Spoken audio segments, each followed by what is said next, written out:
warahmatullahi wabarakatuh. Ketemu lagi dengan saya Nandang Sutradonil di channelnya Lahan Pintar. Alhamdulillah cabai kita sudah memasuki 80 hari setelah tanam, di mana kita melakukan penyemprotan kurang lebih ke 18. Sebenarnya dalam penyemprotan ini yang dari ke 1 sampai ke 5 itu hampir sama, cuman ada perbedaan secara rolling. Nah, kemudian 5 ke 10 itu fungisida yang akan kita rolling. Kemudian di dalam 10 ke 15 itu insek lagi kita rolling.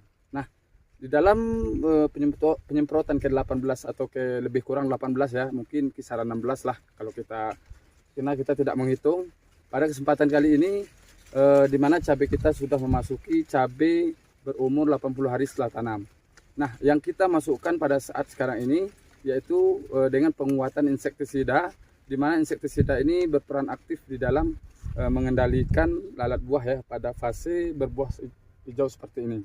Nah, untuk itu para petani pintar, di dalam hal ini tentulah kita harus mengetahui insektisida dan sasarannya seperti apa. Nah, pada kesempatan kali ini yang sering terkena yaitu cabai kita biasanya lalat buah maupun antraknosa. Nah, kita sudah memadukan di dalam penyemprotan ke kurang lebih 18 ini atau ke 16 ya. Kita tidak tahu 16 atau 18, yang jelas 15 ke atas. Ini sudah kita memberikan seperti Confidor WP, di mana Confidor WP ini kita masukkan lebih kurang 1 sendok makan. Nah, untuk selanjutnya kita masukkan Agus. Confidor ini dari Bayer, kemudian Agus dari Advansia, kemudian kita masukkan lagi sejenis Spiro dan fungisidanya dari PT Indoin. Kemudian kita masukkan lagi Nativo dari Bayer. Kemudian, nah yang paling penting Nativo ini ialah sasarannya ya Alternaria. Namun sebagian petani menganggap Nativo ini dengan bahan trifloxystrobin dengan tebuconazole ini mampu untuk mengatasi bahasa sininya yaitu pianggang ya. Nah, kalau yang kita pedomani atau yang kita cermati pada cabai kita ini ialah antraknosa. Ini yang kelebihan dari Nativo. Kemudian disusul dari Prepicur N. Nah, Prepicur N ini banyak dengan bahan aktif Propomocap hidroklorida. Ini sebagian petani dengan pengamatannya sendiri.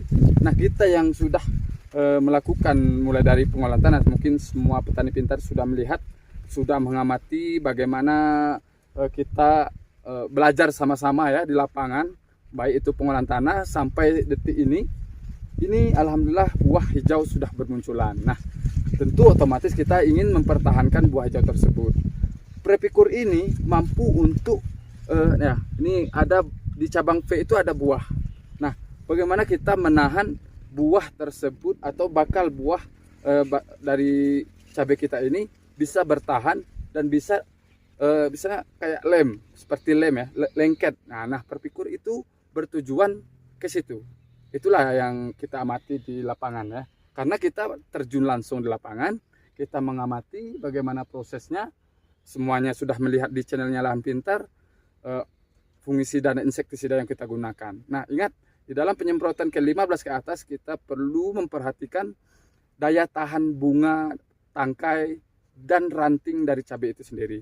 Kita memadukan dengan fungisida Spiro, kemudian fungisida Nativo, kemudian insektisida Confidor WP, kemudian insektisida Agus, kemudian yang terakhir kita memberikan MKP dengan fosfat yaitu 56%.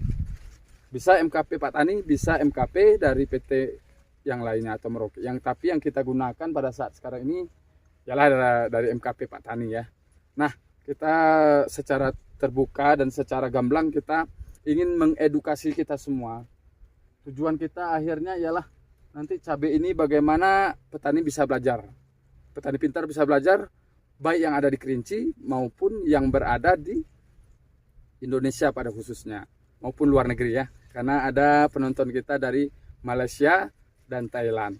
Nah, mudah-mudahan bermanfaat kita semua. Ingat, untuk Nativo kita masukkan 1 sendok makan. Untuk Confidor WP kita masukkan 1 sendok makan. Untuk Spiro fungisida tepung biru kita masukkan lebih kurang 3 sendok. Kemudian kita masukkan Agus 1 sendok. Nah, selanjutnya MKP 2 sendok lebih. Kenapa kita masukkan hemat ya, bisa dikatakan hemat. Kita melihat gejala dulu di lapangan. Jikalau gejala tidak menimbulkan efek yang fatal, tentulah kita harus memasukkan sesuai dengan kondisi tanaman kita. Bisa jadi dosis yang telah ditetapkan kita harus mengikuti ke sana, namun yang kita lihat di lapangan harus kita imbangkan dengan kondisi dari tanaman kita. Nah, para petani pintar, perhatikan hal tersebut, terus pantau cabenya, terus pantau fungi dan inseknya, terus pantau nutrisinya, sehingga alhamdulillah mudah-mudahan dengan cabai yang kita harapkan berbuah sesuai yang kita inginkan, di mana cabai sekarang sudah tembus di harga petani 35.000. Syukur alhamdulillah petani yang ada di Indonesia luar biasa, tetap semangat dan jangan berhenti untuk berikhtiar dan berdoa demi kemajuan bersama. Assalamualaikum warahmatullahi wabarakatuh.